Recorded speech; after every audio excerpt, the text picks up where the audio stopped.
వేస్తున్నారా? అప్పుడేమో అసెంబ్లీ ఎన్నికల ముందు బట్టి విక్రమార్క ఏమన్నాడు, కాంగ్రెస్ పార్టీకి 100 ఏళ్ల చరిత్ర ఉన్నది. అరే గిన్ని గ్యారంటీలు చెప్తున్నారు మీరు, 4000 పింఛన్ అంటున్నారు, మహిళలకు 2500 అంటున్నారు, 15,000 రైతు బంధు అంటున్నారు, గింతగానం చెప్తున్నారు. ఎట్లయితుంది బై ఈ పైసలు ఉంటాయా అని ఎవరో విలేకరు అడిగాడు. అడిగితే బట్టి గారు ఏమన్నాడు, అరే మాది 100 ఏళ్ల చరిత్ర కాంగ్రెస్ పార్టీని, పైసలు ఎట్లా సంపాదించాలనో మాకు తెలుసు, ప్రజలకు ఎట్లా ఇవ్వాలనో మాకు తెలుసు అని డైలాగ్ కొట్టినప్పుడు.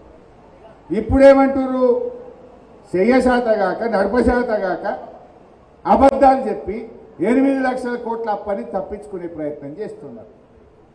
నేను గీడ మాట్లాడు బీఆర్ఎస్ కార్యకర్తల మధ్య మాట్లాడు కాదు, నిండు అసెంబ్లీలో మిస్టర్ జూపల్లి నువ్వు కాదు, నీ ఆర్థిక మంత్రిని నీ ముఖ్యమంత్రిని కూర్చోబెట్టి అసెంబ్లీ సాక్షిగా మిమ్మల్ని కడిగి పారేసిన.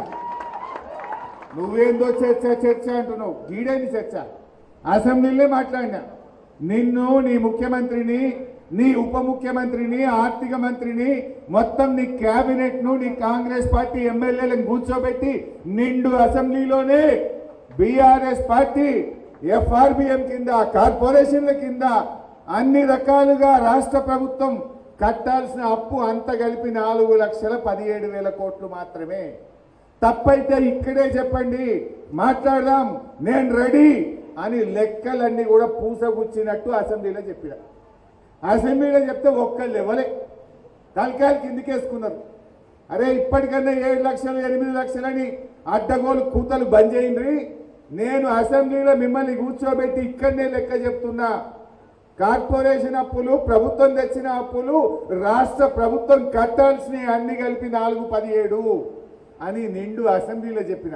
ఒకవేళ నా లెక్క తప్పైతే మీదే గవర్నమెంట్, మీకు అధికారులు ఉన్నారు, వాడు ముఖ్యమంత్రి ఉన్నాడు, ఆర్థిక మంత్రి ఉన్నాడు, మేము ప్రతిపక్షంలో ఉన్నాం అని అసెంబ్లీలో లేచి బల్ల గుద్ది చెప్తే ఒక్కడు మాట్లాడలే. ఒక్కసారి ప్రభుత్వ 10 ఏళ్ల కాలంలో రాష్ట్ర ప్రభుత్వం కట్టే అప్పు మేము చేసింది కేవలం 4,17,000 కోట్లు మాత్రమే, including FRBM loan, Kaleshwaram loan, mission Bhagiratha loan, కార్పొరేషన్లు అప్పు తీసుకొని రాష్ట్ర ప్రభుత్వం కట్టేటి కూడా కలుపుకొని 4,17,000 మాత్రమే.